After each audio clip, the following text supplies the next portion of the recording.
We gon' talk about some things tonight. Got a tea and a glass with ice.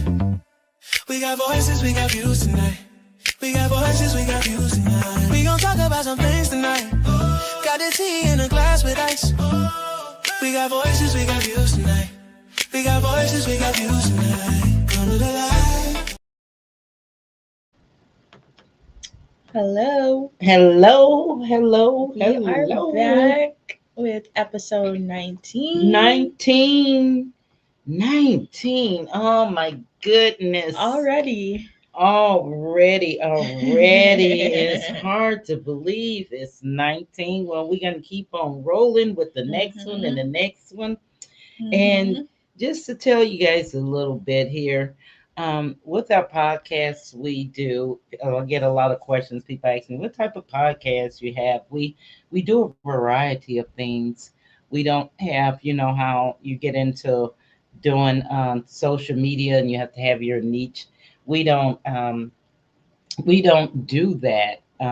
We have a variety of things. We have a variety of different type of guests that come on, a variety of shows. We have topics we do ourselves. We'll be doing reaction soon. We'll just be doing a lot of stuff. We'll be out moving around and about. So we want to make it a variety so everybody can find something that they can find interesting to watch. So with that being said, I hope you guys are all well. We're doing good. We are going to do a little reaction today. We're going to have a topic, actually, not a reaction, but we're going to have a topic to discuss with you. But first, Chels had some announcements I think you do, Chels. What's going on around just town? A couple of announcements, local announcements. FACC's new pantry hours starting Thursday, November 6th. So it just started. FACC Pantry will only be open in the afternoons from 1 p.m. to 4 p.m. So that is their new hours, and that's the FACC. 890 West Galena Ave in Freeport, Illinois. Alrighty, and next up, free hot lunch. All in need are welcome. Children under 16 must be accompanied by an adult every third Saturday of each month, 11:30 a.m. to 1 p.m. at Berg Hall, St. Joseph School, 202 West Pleasant Street in Freeport. And the next one is going to be November 15th and December 20th. And that is hosted by the Society of St. Vincent de Paul in Freeport. They do a lot. Yeah, we also have coming up, hosted by the Freeport Club, is the Ladies Holiday Luncheon on Sunday, November 9th at 11 a.m. And they're going to have that at 1614 South Park Boulevard in Freeport, Illinois.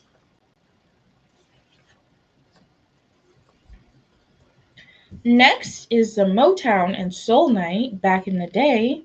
60s and 70s dress attire. Tickets are $30 in advance and $35 at the door. And it's going to be on Saturday, November 29th from 6 p.m. to 12 a.m. BYOB and eating from 7 to 8.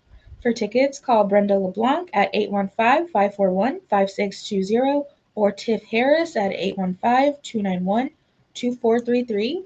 The location is the Masonic Temple. Hope to see you there. Yes, we will Yes, be covering we will that. be there. We'll cover it. So hope to see you there. And if you see us there, come over and say hello to us.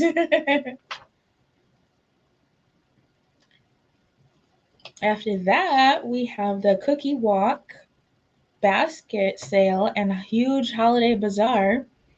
That's going to be on Saturday, November 22nd from 8 a.m. to 12 p.m. at the Eagles Club of Freeport, 1200 West Galena Ave. And all proceeds will benefit Friends Forever. Okay. Yeah, so that's the Humane Society. Yeah, the Humane Society. Mm-hmm. So We're that's doing a lot of nice. stuff for the holidays. Yeah.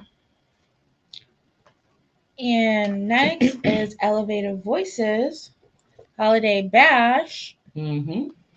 And that's going to be December 6th from That's coming up 5:30 soon. Yeah. to 7:30 p.m. Food, music, dance, games, prizes at the Boys and Girls Club of Freeport, 511 South Iroquois Street, Freeport, Illinois. Admission is one donation item. And Elevated Voices has said that they're turning our annual holiday drive into a community celebration of love, laughter, and giving. Join us for a night filled with joy, games, music, food, and community as we collect gifts and donations for families and youth at the Voices of Stevenson County Shelter and Norman Sleezer Youth Home. So that is going to be at the Boys and Girls Club of Freeport on Sounds Friday, like a lot December of fun, you 6th guys. from 5:30 to 7:30. The theme is holiday cheer and the dress code is holiday spirit, so festive, cozy, or dressy. And admission is just bring a donation item from one of their holiday wish lists. That sounds very simple. Just bring a donation item, but of course, you can bring more than one item. You don't have to just stop at one. Check out the list and see if it's something on there. Maybe you can sponsor a child or something you want to do. So, what are we going to be doing tonight for our topic? Oh, just to mention with you, speaking of the festivities we just mentioned, we have Atlanta Page going to be on here next week with us on Wednesday as our guest, and she'll bring more information about the things that she have coming up. So, after today, the rest of November, we're packed full with guests, except for the 28th of November. So things are rolling on. So what are we going to discuss today? We're talking about life after people. Life after people. Is there such a thing as life after people? And yeah, due to our technical difficulties with the last stream, we are going to have to play the video and then react to it. So you Okay. can only capture our reactions. But if you want to check out the video, it is on YouTube. Yes, it is. And it's brought to you by the History Channel, I believe. But Yeah. it is on YouTube. And I believe it's two of them on there also that address different things. Just to kind of, it's a documentary to let you see what happens when people are not involved and people are not around anymore. What Mm-hmm. happened to the world? What happens to it? So we'll listen to it. And what would happen if every human being on Earth disappeared?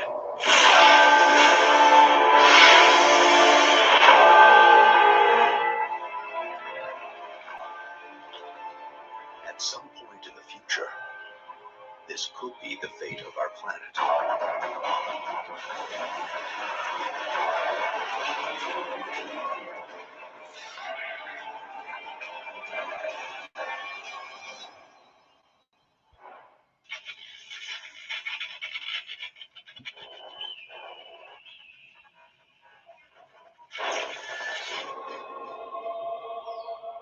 The disappearance of humans may seem like science fiction, but eventually there will come a day like this. A day when people no longer walk the earth.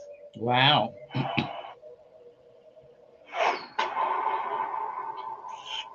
It's no great stretch to imagine humans disappearing from the face of the earth. Every generation has its tales of Armageddon or apocalypse. We're the first generation that could, by deliberate actions, cause its own doom. Oh, wow. What will life be like after people? We're tantalized. Have anybody ever thought about that? What would life be like after people?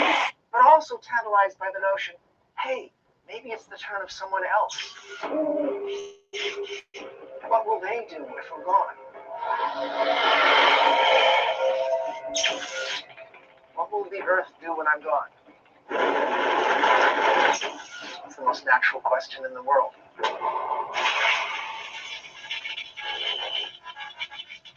One day after people. Let's see what happened after one day. Time has run out The for alarm man. clock is gone. Nobody's home. Nobody's around.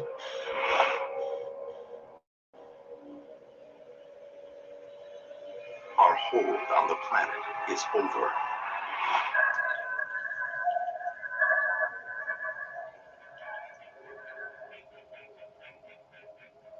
Welcome to Earth. Population 0. Wow. Oh, there's a dog, but no people.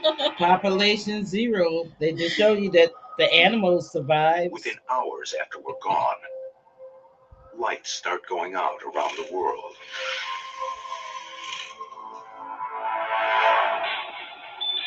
More than 70% of power in the United States is generated by the burning of fossil fuels.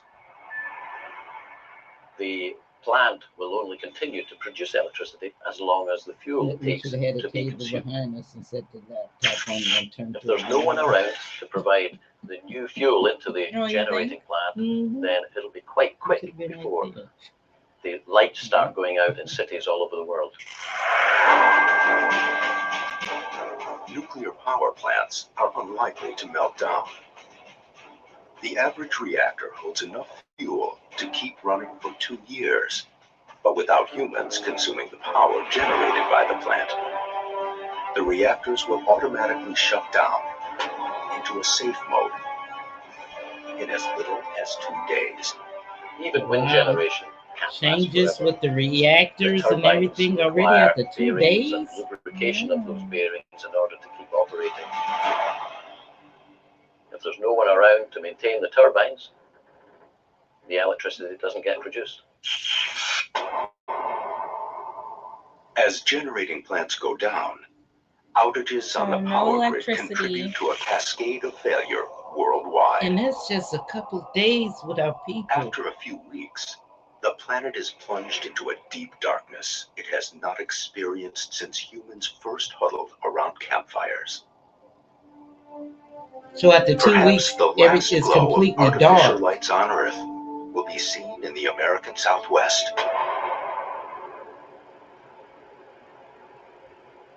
Here, the mighty Hoover Dam hydropower plant takes little notice of the absence of humans. Its source of fuel is virtually limitless. At Hoover Dam, Wow. our fuel supply is actually the water in the reservoir in Lake Mead behind Hoover Dam. So as long as there's water in the reservoir, this power plant can keep running. There's water in the reservoir, keep supplying the water to the hydro turbine generators. These generators are operating automatically, and that would continue as long as all of the systems are functioning normally. If I and my staff were to leave tonight and not come back to Hoover Dam, say just in the condition that the plant is in right now, this would continue operating without us here. How That long? would still be true Yeah. after about a week, After a week? several weeks, several months, maybe even a couple of years. Everything would still be running normally. Wow. So Without the Hoover them Dam doing is Life after pretty people. fortified It is for possible that any this Yeah. area would be one of the last power emergencies. plants still running. Yeah. Self-sufficient for a year, As the up to power a goes year? out around the world, other systems are also quickly beginning to fail. Beneath all major cities, there's a complex network of underground tunnels. And these are there for drainage purposes or for cabling purposes, and in the case of the big cities, for transportation as well.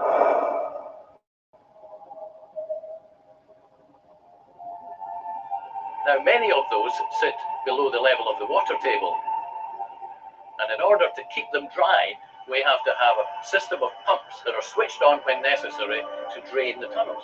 But if it's nobody to switch the pumps on, Deep within New York City subways, more than 700 pumps constantly struggle to keep a flood of groundwater. An average of 13 million gallons a day. Oh my God.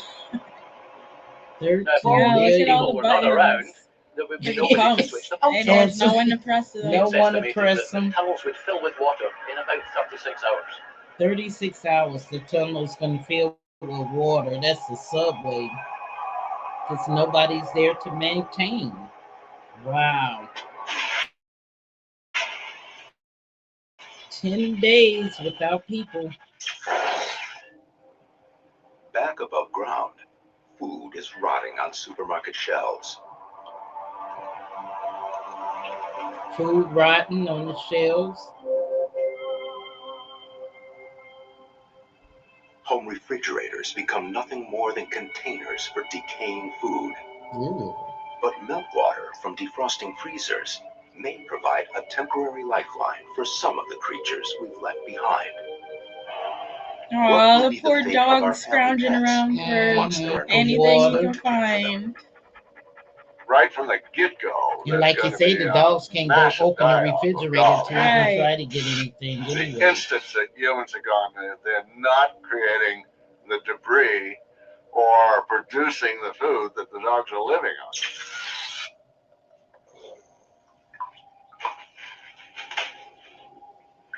You can't open cans. You can't get in the refrigerator. You've got to get out of the house. The family dog has got to get out of the house. Yeah, that's true. Or he's going to die there. And once he gets out, he's got to go to some source of food.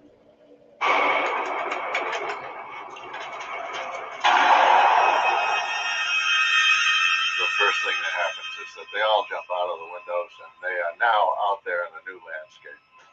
And the first whack at it is that they go back to scavenging a whole bunch of dead things out there in the world.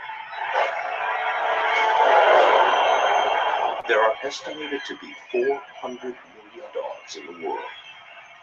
Wow. 400 million dogs in the world? Dog eat dog. It's a dog-eat-dog world. In a life after humans. The smallest dogs probably won't last a week without us. Aww. To the smaller dogs. Dogs are very competitive, and when you have wolves, they displace coyotes. And the dogs, the pets, would need somebody there to take care of them. If there's no people, then, among domestic you dogs. know. In fact, many of the unique features that have been bred into dogs over the years will now become major handicaps in the fight for survival. Your dogs with the really short legs. I think of the dogs with the really short faces or long faces. I think that they're all doomed. Yeah. You know, they're not Yeah, gonna how are Yeah, the pugs see? gonna make they will it? search and explore. They saying they'll be the first to go because they won't be able to I make think that they're kind of the middle of the spectrum. it. The kind of average dog has the best chances of it. I think that they will survive in the long haul, but it's not going to be pretty. As the surviving dogs struggle to find their new niche, household pests are slowly beginning to notice our absence. Oh yeah, the critters come in the Those houses ubiquitous and little creatures, rats and house mice, that would seem to be able to exist without us, are surprisingly quite dependent on our food supplies. Rats and mice are usually termed commensal rodents, which means that term means literally sharing the table. They are very dependent on people, and the little house mouse and the Norway rat, great examples of animals that would and do that's less something the well mice in the even absence of depended on people. us to get Right, some food, yeah. hoping we leave some crumbs or something. In the initial weeks after people are gone, they will raid pantries in homes and grocery shelves in stores.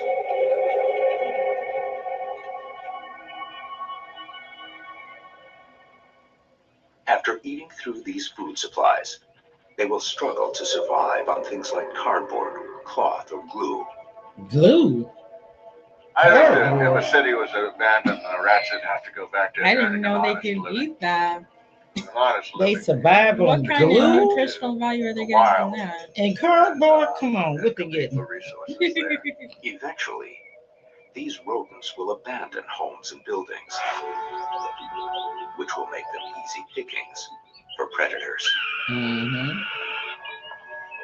Although rats and mice will most likely survive in the future, their numbers will be greatly diminished.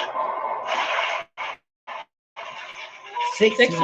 months after people. Not glue, I know, right? After 6 months And to cardboard. after people, urban areas are already taking a turn for the wild. Predators would return very quickly in the absence of humans because we suppress them. We create conditions that either work against them or we deliberately go out and remove and destroy them. They would come back very quickly. Smaller predators, like coyotes and bobcats, always survived on the fringe of human populations. They are the first to colonize our abandoned neighborhoods. Larger carnivores will have to wait longer for the habitat to recover enough to support their appetites. Yeah, and they But have soon them enough, they big too animals will gotta hunt eat. what were once our backyards. Mhm. 1 year after people, a whole year, no people on Earth. 1 year into a life after people. Towns and cities are still Wow. recognizable, but nature is beginning to reclaim her old turf. One of the first great physical effects in the absence of people with the transition of the impervious surfaces, the parking lots, the roads, into places yeah, that the supported roads. and then had an abundance of plant life. Any place where you have Imagine sunlight that's plants hitting, and weeds to be growing up over you're probably gonna everything. get Right, yeah, overgrowth. little seeds are going to get stuck in the cracks and so forth. And these things are all going to start to creep. Mhm. Plants are wonderful that way.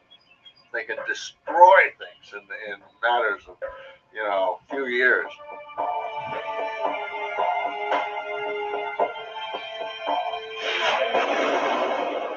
Without humans to remove them, weeds like dandelions infiltrate every crack in the pavement.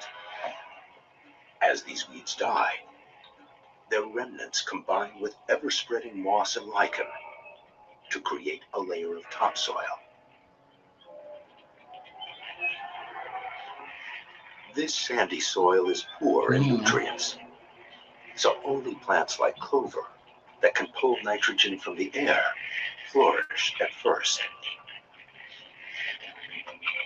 Formerly manicured yards morph into fields, where white-tailed deer forage for food.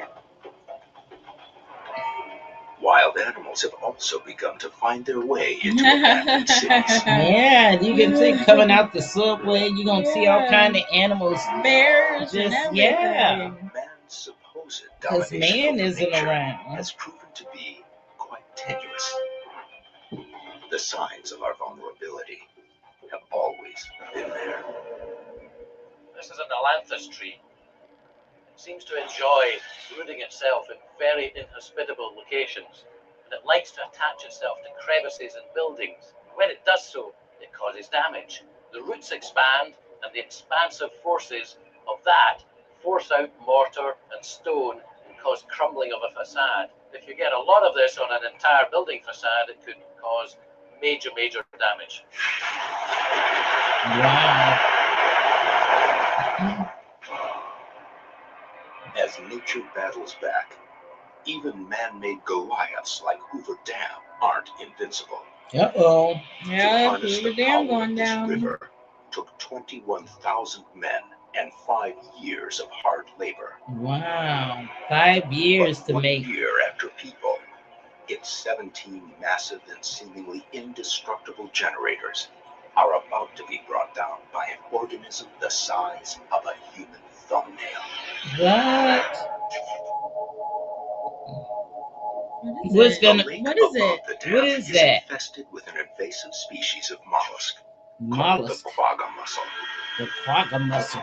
This invasion You got that? from Eastern Europe had no natural predators in North America. They're gonna other take than down humans the tasked Hoover with Dam. scraping it from the grates and pipes it colonizes. The mussels attach themselves to the inside wall of pipes, and they're very prolific. They colonize and rapidly build up and can grow on top of each other and eventually completely block the diameter of a pipe. Wow. So how is that gonna take down the Hoover The Dam? small pipes that bring cooling water to Hoover Dam's generators make perfect homes for these creatures. And with no people around to remove them, they can spread like a cancer. And in fact, those mussels could clog up the cooling water pipes to the point where we couldn't keep these generators cool anymore. Wow.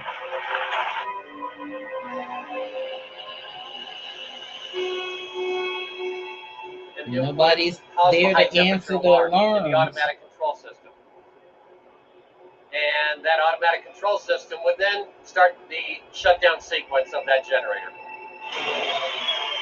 Well, that would happen one by one to all of the generators at Hoover Dam, and eventually the entire power plant would be shut down. In Las Vegas, the last glimmers of man-made light on Earth Ooh. relinquish the night to its prime. Good night, blackness. Vegas. And Vegas, With the nothing but the generators city no of lights longer running, everywhere. Right. No water at all is passing through Hoover Dam. And the Colorado River downstream begins to run dry. Mm. On the other side of the dam, the water has nowhere to go, and Lake Mead starts to rise. It would just keep building up in Lake Mead, and it would eventually get to the point of spilling over through the spillways on either side of the dam. And there ain't no people around to Unchecked, get harmed. nature's most powerful elements reclaim their supremacy on Earth. Triggered by lightning strikes, the wildfires that humans once battled so valiantly now rage unchecked.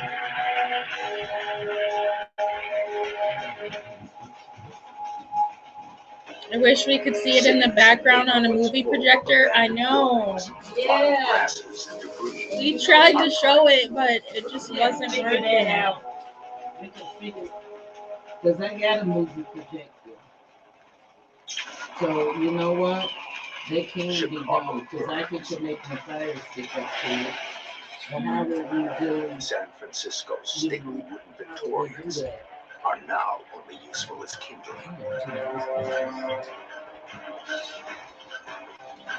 And just as it did in the time of the ancients, Rome is burning again. Rome on fire. To the ground, Runs on charred fire. timbers release nutrients into the soil, providing the next wave of plant life with the nitrogen it needs to grow and thrive.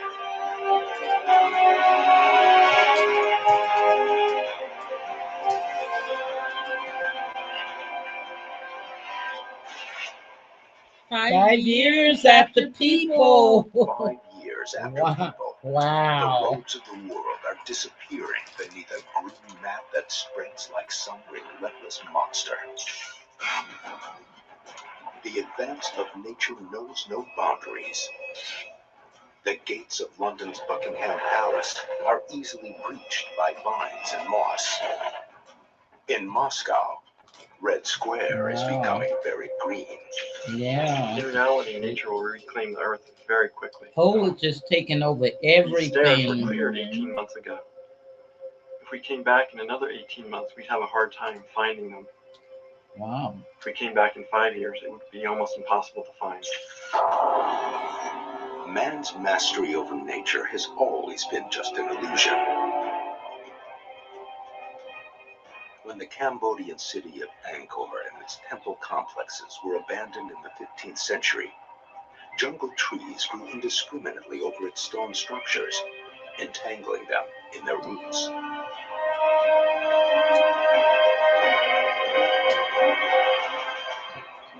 without armies of gardeners and repairmen. Modern cities are laid bare to nature's revenge. In New York's Central Park, the great lawns, now untended, sprout with saplings. 5 years without humans leaves the park looking more like a forest. Central Park will go bananas. Central Park. You'll get trees, you'll get growth. All the animals and plants that are there now will go up in population levels, and they'll start to spread out into the cities. The story is the same in Washington, D.C. The great monuments have been swallowed by greenery. And on what used to be the National Mall, the sounds of the jungle are echoing. Zoo animals are really the great unknown.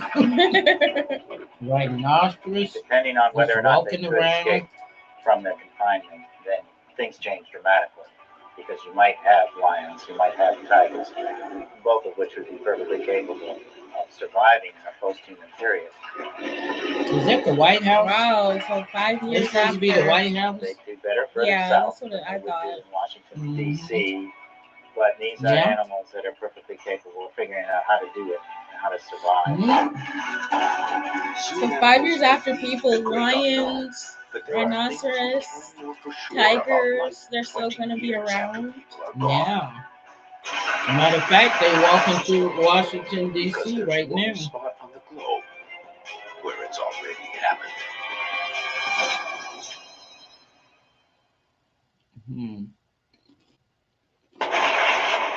20 years after people. Wow.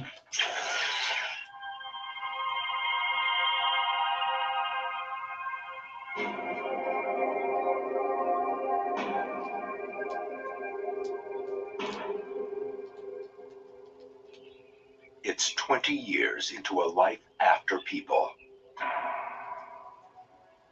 Without humans to apply fresh paint and fill in cracks, even concrete buildings have already begun to crumble.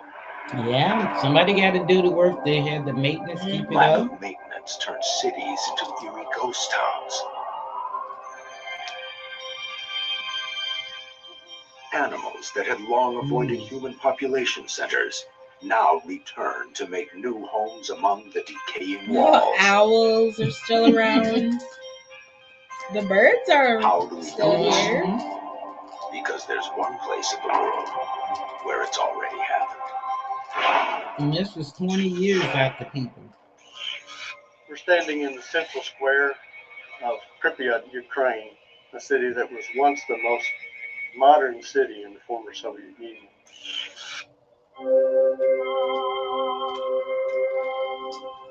For 20 years now, this city has been sitting abandoned, and it really gives you a picture of what would happen if people are removed from a place of normal civilization.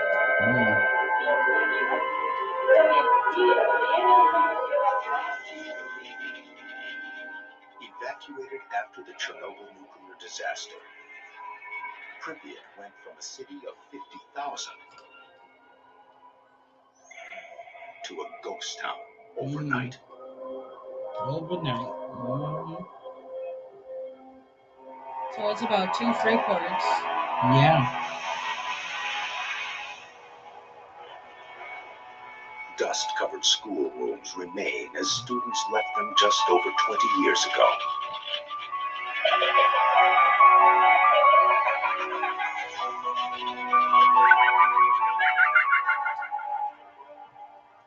Vegetation pries apart masonry as it crawls over buildings. We'll have to try that with the movie. An amusement park, The scheduled movie to open projector. 4 days I got after a the date of the projector. accident, remains Yeah, never I can used. take the fire stick out and put for one of my TVs. You can plug into The park's there. Ferris wheel You can accumulates show rust stuff on the screen. rather than behind us. riders. Okay.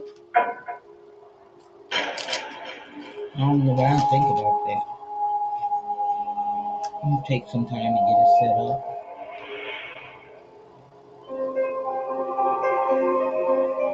The bumper cars sit in a state of motionless decay.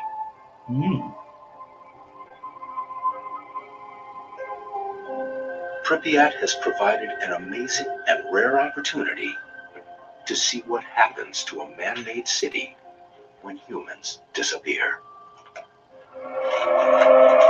Ruins, that's what's I going to can see happen. from my Geiger counter Yeah. that it's really quite safe to be here. Radiation levels are not very high. But you can see that we've really hit a point of no return in recapturing these facilities.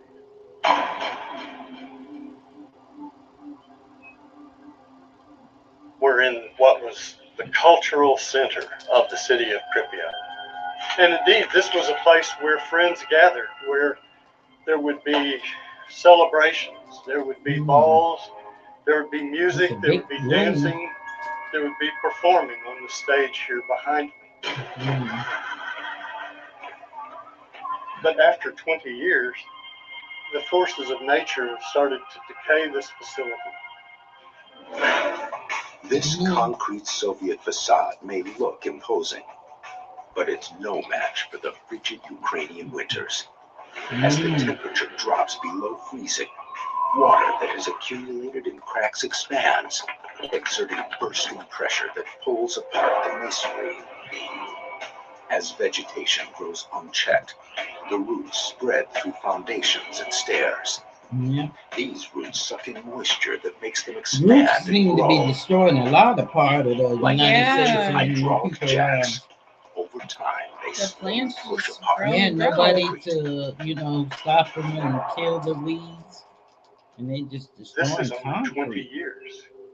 20 Can years. you That's the imagine people. what this facility will look like after 200 years?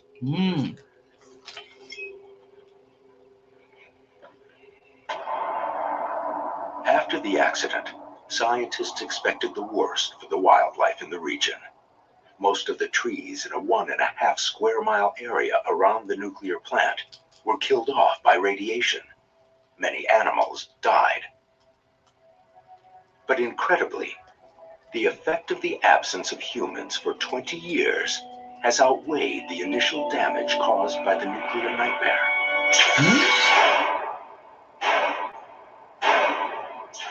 This is the Red Forest, an area that was horribly impacted by radioactivity due to the Chernobyl explosion. And the trees that you see around me were killed by the radioactivity. The original amounts of radioactivity were sufficient to kill all of the wildlife in the region as well. Oh, wow. All the wildlife. But now we see a resurgence of the wildlife.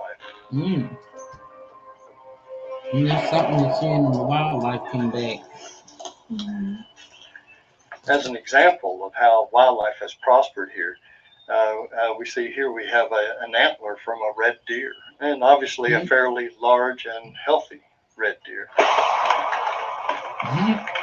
Red deer are hardly found in any other areas in this region. And the Chernobyl zone is the only place that you'll find I just think those animals survived during Chernobyl. The Russian wild boar that And no wonder they still around when man is gone. Higher than they are outside. Right, 20 years later.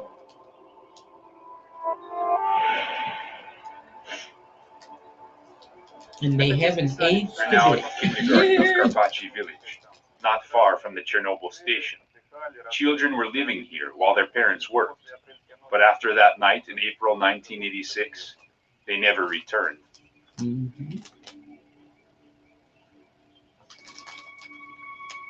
We are in what was formerly a bedroom in this kindergarten, where children used to sleep and rest. Now there is a certain emptiness here. That is eerie. All these windows are broken, Yeah. but the room continues to live on. Birds fly in here and sit on these bars. We even found evidence that an owl comes here. An owl, it regurgitates food, fur, bones, and feathers. Evidently, it likes to sit here on this window pane. So this room continues to maintain life.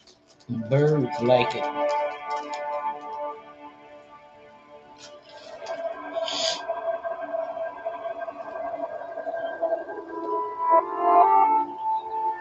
Even trees, which had proven especially vulnerable to radioactive fallout, are finding new homes in the evacuation zone. Trees are surviving. I'm sitting in the Pripyat soccer stadium where 20 years ago, hundreds of people would come and cheer on their favorite team.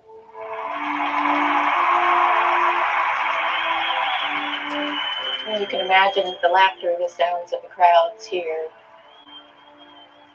the activity on the field, which 20 years later is barely discernible.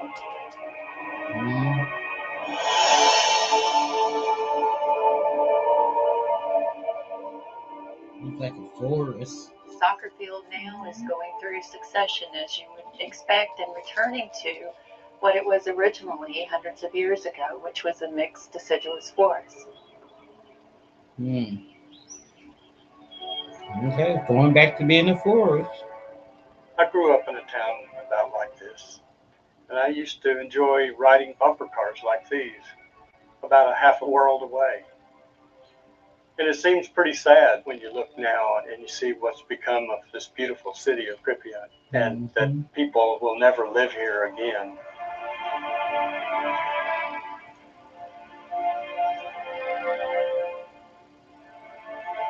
But there's another side to this story, a very encouraging side, one that says that life is much more resilient than what we thought possible. That in the absence of man, that life will continue and that life will thrive, and that the buildings don't thrive, but everything else, the animals and because we are certain plant life, even if we disappear, that our all legacy survive. of life will continue.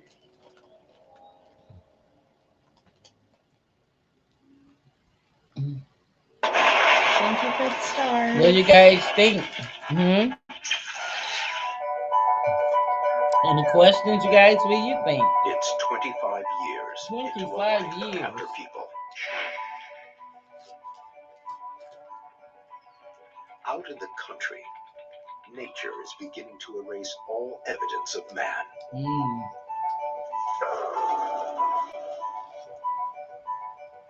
In the suburbs, packs of feral dogs roam through decaying neighborhoods in search of their next meal.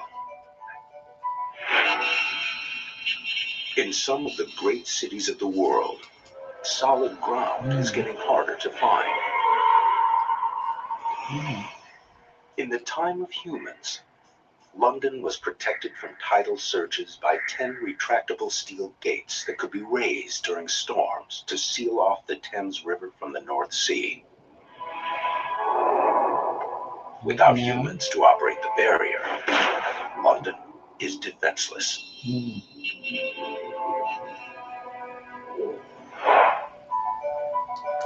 Another low-lying city, Amsterdam, meets the same watery fate. So it's totally underwater? Yeah. I have nobody there to maintain it. Yeah. In a New York City high-rise, some windows have already cracked and slipped loose from their frames, and many more are on the verge of destruction. I was getting ready to say, I know them buildings gonna tumble. Moisture and heat without maintenance, the normally flexible window sealant has become rigid, locking this window to its frame. As the metal frame expands and contracts with changes in temperature, it induces stresses on the glass, which cracks and plummets to the sidewalk below. After a few of the people walking by fall out of a building like this, then the wind pressure effect changes dramatically. As well as external pressure coming onto the building, you also get suction, and that aggravates the problem. So more of the panels are likely to fall out. Wow, all this destruction. The windows are busting out of the building. Blowing out the buildings are collapsing. And It's like a storm or something going on. Yeah, bad storm. A summer storm, you see it. On top of the structure, the copper lightning deterrent system that once protected thousands of office workers is now corroded and useless.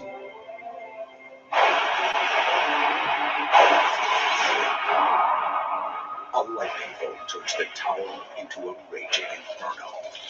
Whoa.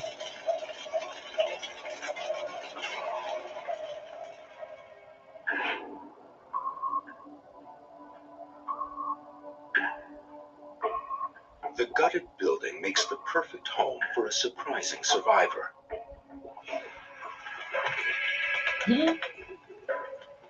Although pigeons once relied on the habits Always of some humans, type of bird, you know? Yeah. they have done just fine. It seems in like them 25 only years ones that without Birds are survive. still around. They don't need us at all, I guess. And they can just fly here and there.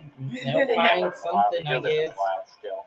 And They in don't need us a period where humans. there were no people, but there still were edifices and artifacts and buildings, they would do very well because they would adopt these as kind of artificial cliff faces, which is what they really are adapted to. Like the pigeon, the disappearance of humans forced a change in the habits of the lowly cockroach. Think of the poor cockroach. After Do I they have gorge to? upon our surplus when we're gone, they'll mourn us. You think of them with some They'll be spray. sorry. But the mourning won't last for long. Yeah. While cockroaches thrived on our scraps, they can also eat book bindings and cardboard. Wow. And any rotting organic matter. Apparently including cardboard's dead leaves and edible. roots. Yeah, this is the second time we heard of some Yeah, they insect eat and some cardboard. Cockroaches cardboard. also need warmth, You the gonna try kind it? that humans No, have always thanks. supplied through artificial heat. Don't knock it till you try it. Just go home, find a Cockroaches piece of started cardboard. as a tropical species, Hey, and this some ain't experts say bad. they could survive the winter in colder cities. But it's hard to bet against a creature that has seen the dinosaurs come and go. Cockroaches are extremely They're that adaptable. old? Yeah, you're right. Been around You're for right. years They've been and around years. If I had to for bet, I'd put my yeah. money on them being able to survive in one form or another. Yeah, if they can survive the dinosaur age. I didn't think The they were first around winter that after long. humans Yeah, I didn't did know they were witness around the that die long. off of some cockroaches. But many more moved underground to find warmth until milder temperatures returned. In an abandoned downtown, devoid of insecticides, overrun by vegetation, Oh yeah. and with a Ain't rising nobody water spraying table, for bugs this or former pest anything, is so now you enjoying know they're gonna a multiply. golden age. Yeah. And they're not afraid. They moving around because it's nobody walking around, you know. They don't sense any movement. Cockroaches Oh, what were about the only a wolves? nuisance to humans. But wolves were a terror. So man hunted them mercilessly. When the first European settlers arrived in what is now the United States, it's believed nearly 500,000 wolves roamed the countryside. By the 20th century, these predators were nearly extinct in the lower 48 states. Now, with no humans left to battle them, wolf populations multiply by as much as 6 times each year.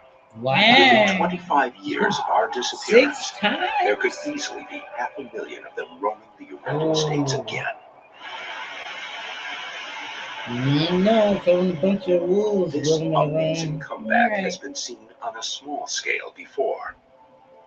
In 1995, biologists released a few dozen wolves within the boundaries of Yellowstone National Park, a place where they would be protected from persecution by humans.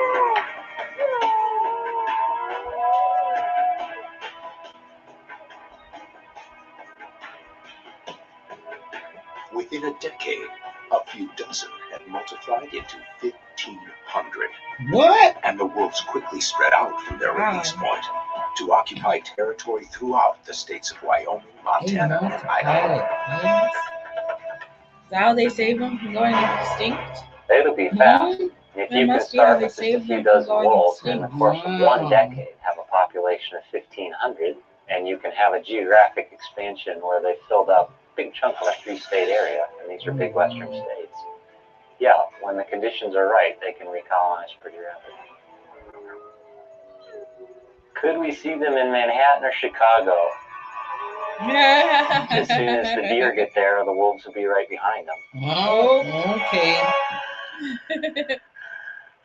Okay. Well, Animals haven't just been hunted by humans, they've also been penned in. now they get to roam free and the people Right. around. There are over 3 million miles of paved road in the United States alone. Who measures all this stuff? And it's no coincidence that many of them cut right through the paths animals use to get from place to place. But The things that make a landscape good for animal movement also make it easy to engineer a road into that location. So we've cut off pretty much all major migrations in North America. yeah, that's Asphalt why and all these deers automobiles and wreak stuff don't know particular where to go. havoc on the grizzly bear. Mm-mm.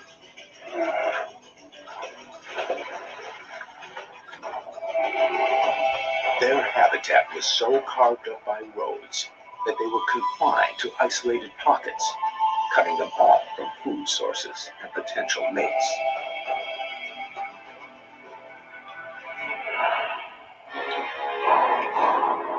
In a life after humans, roads are no longer barriers for the grizzly. Instead, they are pathways, trails that lead them back into the heart of their former range. Wow. You see a bear just walk around that. 40 years after people. 40 years While after cities of people. steel and concrete are still standing tall, the suburbs are under attack. Roughly 90% of all homes in the United States have wood frames, This is while true. some have burned. Others are now being Francis devoured. Bruce says, I like that bear shirt.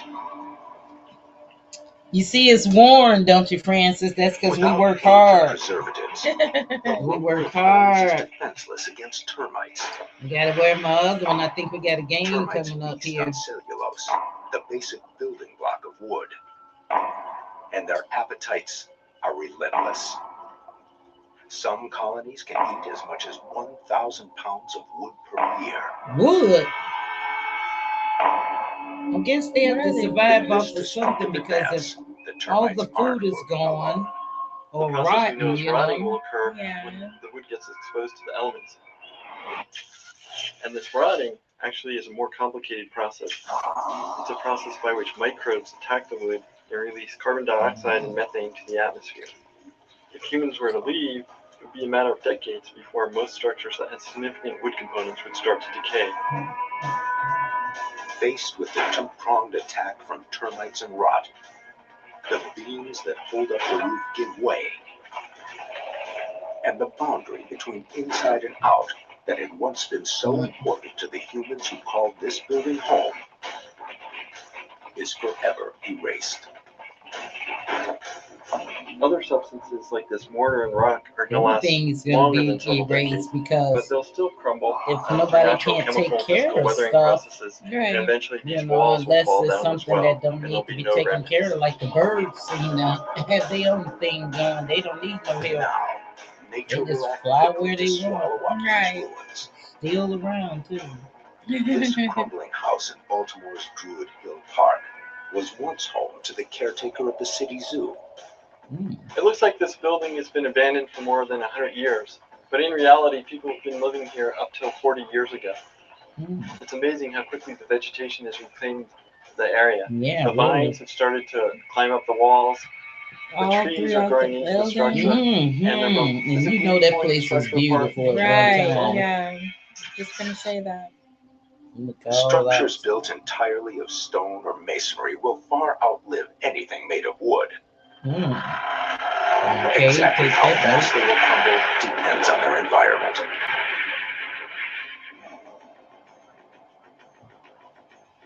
The coast of Maine really isn't very kind to buildings. Structures out here don't so much decay when you leave them alone, they melt. These structures on Black Island, Maine, used to be part of a granite quarry whose stone was used to build and decorate cities like Boston, New York, and Philadelphia. It was abandoned around 1920. Here, buildings have all vanished within the space of 80 or 90 years. There's almost nothing left. In the right conditions, and with human maintenance, stone construction can last for thousands of years. In some places in Europe, ancient Roman aqueducts are still in use. Yeah, I guess but without so. maintenance, stone can fall victim to a very stealthy enemy. One of the great enemies of stone is actually salts and salt crystals. Even thousands of years ago, people noticed the effect that salts had on deteriorating the ancient pyramids. There are many ways salts infiltrate stone buildings and monuments: polluted air, seawater, and even bird droppings. Yeah. Soluble salts dissolve in water, and as the water evaporates, it will rise up inside of porous building materials, things like brick and stone and even concrete. And what happens is the salts will continue to grow inside the pores of the stone until they come up against the side of the wall, and they'll actually push the stone apart. What we're seeing in this time-lapse video really shows the rapid decay of the stone in response to this deterioration by salts. You think stone would last? In this experiment, it took about 3 weeks to go from this piece of stone apparently not to this piece of stone, which is completely deteriorated by sodium sulfate crystallization. 3 weeks in this accelerated aging chamber are equivalent to a few years in the harshest of environments, or a few decades in a more benign desert climate. If we could see microscopically what's going on inside the pyramids, this is what would be taking place. You could actually see the salts deteriorate the stone. Although not immune to decay, the pyramids have survived for nearly 5,000 years because of their sheer volume and their hot, dry desert environment. Too massive to be destroyed by either man or nature, the pyramids of Giza were the only one of the 7 wonders of the ancient world to survive into the modern era. Many ancient monuments have survived only because of human maintenance throughout the centuries. Well, if there's no human, the Sphinx was uncovered and restored for the first time back in 1400 BC. Modern experts who have studied the Sphinx predict that without human intervention, deterioration from salts and wind erosion could render it a pile of dust within 500 to 1,000 years. Wow. And that's something. That is something. That is something. Oh, wow. Anybody have any comments or anything in there? See what time we got going on here. Yes, that's part 1. It's 7:01. And that's part 1. And we're going to have to figure some things out so it can be seen. I thought about the backdrop back there, and I'll have to get a chance when I get a chance to mix around with the movie projector. So if we want to show other things like from YouTube or whatever, we can project it back there. Yeah. And we can just adjust our chairs so they can see. So sorry you guys couldn't see, but you can hear and react with us and everything till we get those situations mapped out. But I want to thank you guys for tuning in to episode 19. Yep. To episode 19, Voices and Views. We here every Wednesday and every Friday. 6 p.m. Central Standard Time. Mm-hmm. And you guys, like I said, for the rest of the month coming up, we have back-to-back guests all week long, both days, each week starting on Wednesday. Then another guest on, we won't announce. I let Chaz always let her do the announcements. I mean, the posts on it. So we do have all Wednesday, the next couple of Wednesdays filled up, plus going into the last week. So we'll be back on Wednesday, you guys. Thank you for tuning in to Voices and Thank View. you. Good night. Bye.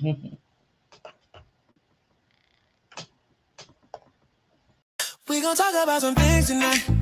Got a tea in a glass with ice. We got voices, we got views tonight.